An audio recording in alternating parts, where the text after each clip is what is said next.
Salut tout le monde, j'espère que vous allez bien. Aujourd'hui est un grand jour. Ça fait longtemps que je veux faire ce test-là. Aujourd'hui, on va faire fonctionner l'air climatisé de la roulotte sur nos batteries au lithium.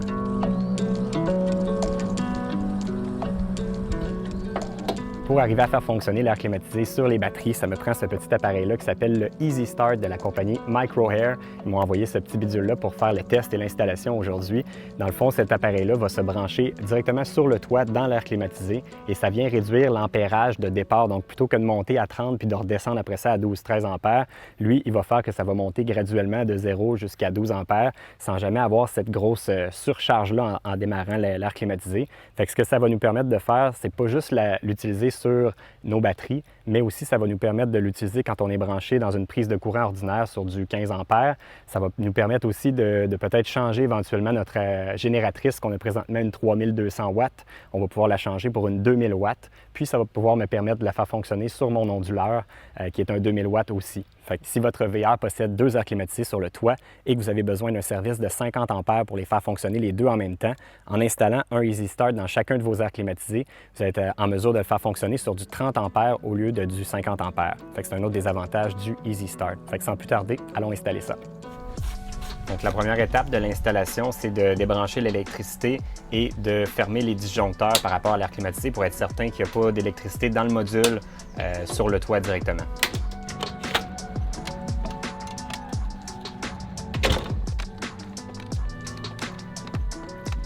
Ensuite, on va dévisser les 4 vis qui servent à tenir en place le couvert du module d'air climatisé. Donc, une fois à l'intérieur de notre module d'air climatisé, on va suivre le guide d'installation de Micro-Air. Ils vont nous fournir les informations pour tous les types d'air climatisé. Moi, celle que j'ai, c'est une Dometic Penguin 2. Et puis, c'est à cet endroit-ci que je vais pouvoir monter mon Easy Start. Par contre, moi, de mon côté, il y a un petit tuyau de cuivre qui passe très proche. Donc, dans le guide, ça nous dit de le plier un petit peu. C'est quand même assez flexible, donc on peut juste le plier un petit peu pour l'éloigner de notre Easy Start. Puis, on va pouvoir le coller sur place parce qu'on ne pourra pas le visser. Lorsque vous allez commander en ligne votre Easy Start, assurez-vous de vous procurer également le kit d'installation. Ça va venir avec tous les petits accessoires que vous allez avoir besoin pour faire votre installation, à moins d'être équipé comme un électricien à la maison. Vous n'avez peut-être pas ces outils-là ou ces petits accessoires-là pour faire l'installation. Donc, dans le kit, ils nous fournissent des petits collants double face pour nous permettre de le fixer en place parce qu'on ne pourra pas venir visser dans le styrofoam qui est là, ça ne tiendra pas, donc on va juste le coller en place. Donc ensuite, ce qu'on doit faire, c'est qu'on doit passer notre couette de fil pour l'amener jusqu'à la boîte électrique dans l'air climatisé. Pour être en mesure de passer ma couette de fil puis de l'amener jusqu'à la boîte électrique dans l'air climatisé, je dois défaire cette genre de petite gomme-là qui sert à empêcher que les fils bougent. Donc on fait juste la décoller, la gomme, puis après ça, on passe notre fil. Puis ensuite, on remet cette genre de gomme-là en place, cette genre de gommette-là, puis on s'assure de bien sceller le tout pour être certain que ça ne bouge pas puis qu'il n'y ait pas de mouvement dans cette section-là. L'étape suivante, ça va être de mettre des tie wraps puis d'attacher notre fil aux autres fils qui se rendent directement vers la boîte électrique. Après ça, on va ouvrir la boîte électrique pour essayer de passer notre couette de fil à l'intérieur. Dans le petit trou de la boîte électrique pour passer nos fils, il y a comme un petit support en plastique qui était là déjà. Donc moi, je l'ai enlevé. Puis dans le kit d'installation du Easy Start, il donne un autre petit morceau de plastique qu'on va pouvoir mettre après ça qui est plus large. Donc ça nous laisse l'espace pour passer notre nouvelle couette de fil qui s'en vient dans la boîte électrique. Donc là, une fois que mes fils sont passés, je remets en place le petit morceau de plastique pour tenir le tout en place. Je vais fixer les derniers tie wraps pour attacher mon fil pour être certain que ça ne bouge pas et que ça reste tout attaché ensemble. On est maintenant rendu à la section branchement de notre installation du Easy Start. Donc la première étape, c'est d'enlever le fil rouge qui mène vers le condensateur parce qu'il y a un genre de condensateur qu'on n'utilisera plus maintenant qu'on va avoir le Easy Start. Donc on va enlever toute la couette rouge au complet. Ensuite, à partir du condensateur, il y avait un fil blanc également qui était branché, qu'on va débrancher en bas et on va l'enlever aussi sur le petit cylindre métallique en haut. Donc ça, c'est les deux couettes de fil que j'ai enlevées, la couette blanche et la couette rouge. Après ça, on va brancher notre fil orange au même endroit où il y avait le fil blanc qui s'en allait vers mon condensateur. Ensuite, on va prendre l'autre fil blanc qui était sur le dessus du cylindre métallique. On va le dénuder.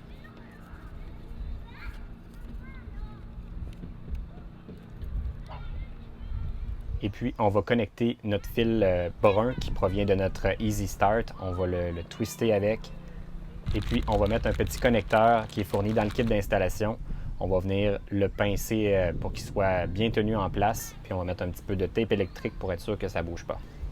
Pour ce qui est du fil blanc qui provient du Easy Start, lui, on va venir le brancher au même endroit qui était branché le fil blanc qu'on venait juste de débrancher sur le cylindre métallique. On doit débrancher le fil bleu. Et dans notre kit d'installation, ils nous fournissent une petite couette de fil noir qu'on va venir brancher au même endroit.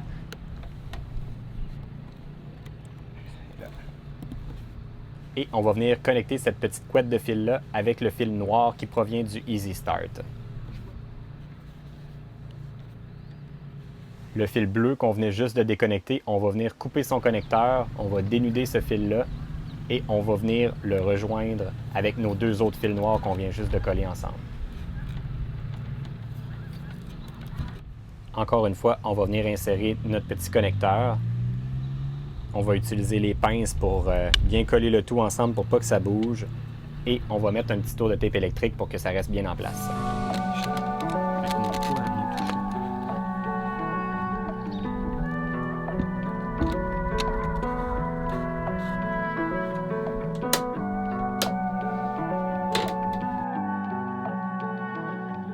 Donc là, pour la prochaine étape, en fait, ils appellent ça le learning process. Il faut que je fasse partir l'air climatisé 5 fois pour environ 30 secondes. Donc, je vais l'allumer. Quand ça va faire 30 secondes qu'elle va rouler, je vais la fermer. On fait ça 5 fois. Et après ça, le Easy Start va comme avoir appris la façon que mon compresseur fonctionne. Puis là, il va vraiment être efficace. Puis après ça, je vais pouvoir le tester sur les batteries. Fait que là, ce que je vais faire, je vous fais un petit teaser pour le prochain épisode. Mais maintenant, je suis capable de contrôler mon thermostat à distance parce que la même compagnie, Micro-Air, ils viennent de lancer le Easy Touch, qui est un thermostat Wi-Fi, un peu comme un Nest. Je ne sais pas si vous aviez ça à la maison. Nous, on avait ça dans notre ancienne maison, qui est un thermostat Wi-Fi. Bien, il n'en existait pas pour les VR, mais là, ils viennent d'en sortir un. Donc là, je vais pouvoir décoller mon air climatisé avec mon application. Ça vient de fonctionner. Fait que là, le fan va commencer. Après un certain temps, le compresseur va embarquer. Et quand le compresseur va être embarqué, là, je vais calculer mes 30 secondes pour après ça le fermer puis recommencer la procédure. Donc là, j'attends juste d'entendre le son du compresseur qui va embarquer. Pour l'instant, on est toujours sur le fan uniquement, ou à moins que je ne l'aie pas entendu. Je vais aller voir de plus près.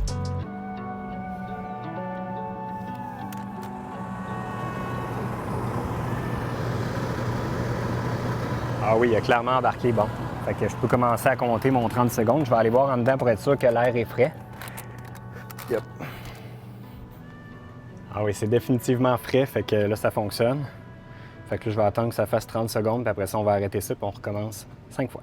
Il y a une chose qui est importante quand vous allez faire votre learning process, c'est que vous devez être branché dans du 30 ampères au moins ou du 50 ampères si vous avez 2 heures climatisées. Si vous le faites off-the-grid, votre learning process, faites-le avec une génératrice d'au moins 3000 watts, puis assurez-vous qu'il n'est pas sur le mode éco. Vous voulez vraiment que le Micro-Air Easy Start apprenne le fonctionnement de votre compresseur pendant qu'il est sur la pleine charge avec le courant branché dedans. Puis après ça, quand le learning process va être fait, là, on pourra faire nos tests avec la batterie ou avec une plus petite génératrice. Donc là, j'ai terminé le processus d'apprentissage du Easy Start. Fait que là, je vais pouvoir faire mon test sur la batterie et là, je suis un petit peu stressé.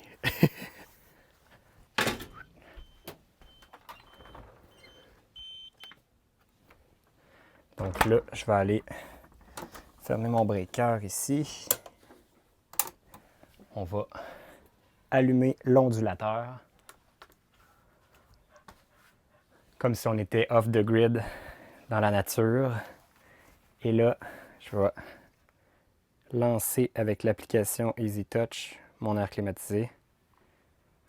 Stressant, hein? Je pèse Power. Fait que là, ça va prendre un petit délai avant que ça parte parce que le Micro-Air, c'est ça qui fait, il ralentit un petit peu le processus pour réduire la surcharge au début. Puis je vais m'asseoir ici puis je vais peser sur le bouton pour voir c'est quoi la charge qui est prise par l'air climatisé en même temps. On va pouvoir voir le power qui va partir aussi sur le bouton de l'inverter. Fait que là, comme vous pouvez voir présentement, ma batterie est à 99%.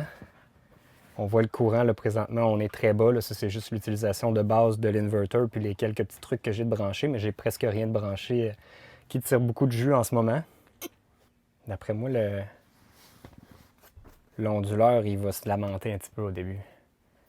Parce qu'il y a quand même une charge un petit peu plus importante au début, puis après ça, il va quasiment être au maximum de sa capacité. Lui, il peut prendre 2000 watts, puis l'air climatisé, en théorie, va prendre à peu près 1500 watts. Fait qu'on va être quasiment au maximum de ce qu'on peut aller chercher avec notre onduleur. Oh, ça part. OK, fait qu'on voit notre power ici. C'est pas si mal, on n'est pas dans le piton.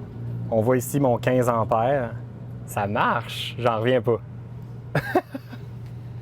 Pour vrai. Aussi facile que ça. Regardez, on monte. Là, on voit que notre compresseur, il kick. Là, on est à 21-22 ampères. Oh, là, on tombe en faute. OK, fait que quand le compresseur il embarque, ça marche pas. C'est mon onduleur qui saute. On va essayer de trouver c'est quoi le problème. Fait que là, ce que je vais faire, je vais appeler chez MicroAir pour voir s'ils ont une solution. Leur service est juste en anglais, mais à date, ils m'ont super bien servi pour tout ce qui est la commande et tout ça. Fait que j'ai l'impression qu'ils risquent d'être en mesure de m'aider à savoir il est où mon problème. C'est-tu mon inverter ou est-ce que c'est mon Easy Start qui n'a pas fait son travail de réduire l'ampérage de départ? Fait que on va essayer ça. Hi, good afternoon. It's Alex. I called a few minutes earlier. I think the Easy Start is doing its job, but I'm not sure if the problem comes from the inverter. All right, so that's good news. So I guess we might be able to solve my problem. I do have a generator, but it's 3000, so I was already able to run it. I do have a portable heater, and I think it's 1500 watts. Yeah, so it should be able to run it. Yeah. Oh no, I had the same fault again. Okay, so the problem would not be the Easy Start, I guess. So it's like on 12 volt. So I have two 12-volt batteries. So all right, so it shows 13.75. So that would mean that the wire's either too long or not big enough. All right, thanks a lot for your help, Nick. Have a good day. Fait que, en tout cas, la discussion a été très constructive. J'ai réussi à parler avec l'ingénieur de MicroAir qui m'a donné toutes les pistes de solutions. Puis, on arrive à la conclusion que mon problème est probablement pas lié au Easy Start, mais plutôt au fil qui branche mon onduleur dans mes batteries, qui serait pas assez gros et ça fait que ça me donne pas les 2000 watts dont j'aurais besoin pour faire fonctionner l'air climatisé avec le Easy Start. Donc là, je vais devoir investiguer puis vérifier, voir si c'est ça mon problème. En théorie, oui, parce que là, pour l'instant, j'ai des fils de gauge 4 et en théorie, il me dit que ça prendrait peut-être du 0, même du double 0 en théorie pour la distance que j'ai à parcourir entre mon onduleur puis mes batteries. Fait qu'on va devoir reporter ce projet-là, ou du moins le test final de ce projet-là à quand je réussirai à mettre la main sur ces fils-là. Fait qu'on s'en reparle d'ici quelques jours. On est maintenant le surlendemain de la dernière fois où vous avez vu où ça ne fonctionnait pas. Là, ce que j'ai fait, c'est que je suis allé chez Batterie Expert pour me faire des nouveaux fils de plus gros gauge pour être capable d'avoir plus d'énergie qui se rend de mes batteries vers mon inverteur. Fait que là, en théorie, ça devrait maintenant fonctionner. Je vais juste vous montrer mes branchements. Tout est temporaire pour l'instant, c'est juste pour voir si ça fonctionne. Fait que je vais devoir fixer tout mon filage éventuellement, mais ça a l'air de ça présentement. Comme vous pouvez voir, on est allé vers du fil gigantesque pour être certain que ça fonctionne. En même temps, ça m'a permis de me rendre compte que dans le fond, mon onduleur, il ne me donnait même pas ma pleine performance actuellement. Fait que ça va avoir réglé un problème que je ne savais même pas que j'avais. Fait que c'est le moment fatidique. Là, si ça ne fonctionne pas, je ne sais pas quoi faire. Fait que j'allume mon onduleur, partir l'air climatisé. Le pire, c'est que c'est vraiment pas La dernière fois, c'était une belle journée pour tester l'air climatisé, mais aujourd'hui, on le gèle. Fait que on la laissera pas runner trop longtemps. De toute façon, en théorie, sur mes batteries, ça devrait pas durer très très longtemps ma capacité actuelle avec l'air climatisé qui fonctionne. Fait que là, ce qu'on va faire, c'est qu'on va surveiller sur mon onduleur le output qu'on va avoir d'énergie ici. Puis je vais pouvoir voir de l'autre côté sur mon moniteur de batterie Cymarine combien d'énergie l'air climatisé va tirer. Puis ce qui est le fun, c'est que lui, il fait des algorithmes, il calcule combien de temps je vais en avoir avec cette consommation-là. Fait que sans même avoir besoin de le tester, je vais savoir combien de temps je pourrais durer sur mes batteries avec l'air climatisé qui fonctionne. Donc là, on peut voir, je viens juste de débrancher mon courant. Donc là, j'ai encore 100% de batterie. J'ai une consommation d'à peu près 3 ampères qui est mon onduleur puis les quelques petites choses que j'ai laissées de brancher dessus présentement, dont l'ordi aval qui tire beaucoup de jus. Fait que là, on va juste attendre de voir quand l'air climatisé va partir. On va voir notre output monter ici. Puis je vais être capable de surveiller de l'autre bord la consommation en ampères. Ah! Donc là, on peut voir, là à date, c'est juste le fan de l'air climatisé qui vient d'embarquer. Donc on voit que les barres ont commencé à monter. D'ici quelques secondes, le compresseur devrait embarquer, puis là, ça va monter. Donc là, on peut voir ici, avec le fan, j'arrive à 20 ampères. Puis regardez bien ce nombre quand le compresseur va embarquer. Là, on voit que ça monte graduellement. Donc, plutôt que de donner un gros coup pour monter directement à son maximum d'ampérage au niveau du compresseur, puis c'est à ça qui sert le Easy Start de Micro-Air. C'est vraiment réduire ce gros, ils appellent ça en anglais une surge, cette grosse surge-là au départ, qui après ça vient se stabiliser puis redescendre un petit peu puis être en dessous de notre 2000 watts que mon inverter est capable de prendre. Fait qu'on peut voir que mon installation a fonctionné et est un succès. Fait que je n'aurai pas d'autres problèmes à régler. On voit que mon inverteur, il travaille très fort parce que là, on s'entend que l'air climatisé tire à peu près 1600 watts sur un onduleur de 2000 watts. Fait qu'on est presque à notre limite. Puis là, en plus, là, présentement, j'ai d'autres trucs qui fonctionnent en même temps. Fait que j'ai quand même un petit peu de jeu. Je peux faire fonctionner... là, il y a l'ordi aval, il y a mon ordi qui est branché, j'ai quelques trucs de photos qui sont en train de recharger en même temps que l'air climatisé, puis tout ça peut fonctionner en même temps. Puis là, ce qui est le fun, c'est qu'avec mon petit moniteur de batterie Cymarine, il y a des algorithmes qui se calculent et c'est capable de me dire pendant combien de temps je vais être capable d'utiliser mon air climatisé dans cette condition-là avec le soleil que j'ai actuellement. Et là, si on regarde ça ici, vous voyez, là, je tire 93 ampères, sauf qu'il faut dire que ce chiffre-là, il vient déduire qu'est-ce que j'ai comme solaire qui rentre en ce moment. Moi, j'ai 500 watts de panneaux solaires sur le toit et peut-être plus éventuellement. Ça, c'est un petit hint vers nos prochaines installations. Mais bref, pour l'instant, j'ai 500 watts de panneaux solaires. Donc, si on prend l'énergie que l'air climatisé tire en ce moment, mais qu'on soustrait à ça l'énergie solaire que je suis en train de rentrer en même temps, là, présentement, ça fait à peu près... attendez une seconde. Donc là, présentement, ça fait à peu près 97 ampères, donc pas loin de 100 ampères. Donc en théorie, si on enlève ce que je rentre comme énergie solaire en ce moment, on doit être à peu près autour de 120 ampères par heure qui est utilisé par l'air climatisé. Donc là, selon mon Cymarine, je pourrais continuer à faire fonctionner mon air climatisé comme ça pendant 3 heures 11 minutes. Puis après ça, ma batterie serait vide complètement. Il faudrait que je la recharge au complet. Mais ça fonctionne. On dirait que j'ai le goût de vous montrer que c'est pas arrangé avec le gars des vues. Là. Regardez bien ça. Là. C'est quand même incroyable, moi, je trouve. Là, l'air climatisé fonctionne dans la roulotte. Il n'y a pas de fil de branché ici. Il n'y a pas de fil de branché ici. Il n'y a pas de génératrice, il n'y a rien, là. C'est juste les batteries puis les panneaux solaires, puis l'air climatisé fonctionne. Fait que je pense que c'est un grand succès comme installation aujourd'hui. Ça répond par contre à une question que j'avais. Je me demandais combien de temps je pourrais la faire fonctionner dans mon setup actuel. Donc, ce que je pourrais faire, si je voulais avoir une plus grande autonomie au niveau de mes batteries puis de mes panneaux solaires pour l'air climatisé, bien, ce qu'il faudrait que je fasse, c'est simplement que je rajoute des batteries supplémentaires, que je rajoute des panneaux solaires pour augmenter ma durée d'autonomie avec l'air climatisé. Sinon, bien, l'autre option, bien, c'est d'y aller avec une génératrice. Mais là, ce qui est le fun, c'est que là, j'aurais plus besoin d'une méga génératrice 3000 watts. Je pourrais avoir juste une petite 2000 watts qui est à peu près la moitié du poids, la moitié de la taille. Fait que ça peut être intéressant pour ça. Fait que bref, je recommande fortement ce produit-là, le Easy Start de Micro-Air. Si ça vous intéresse d'en savoir plus, je vais vous mettre le lien dans la description vers un article où je vais détailler toute mon installation et tous les produits que j'ai utilisés. Puis, si ça vous intéresse de vous les procurer, ça sera par là. Donc, si jamais vous avez des questions, je vous invite à le faire dans les commentaires. Et sinon, on se dit à la prochaine. Salut tout le monde!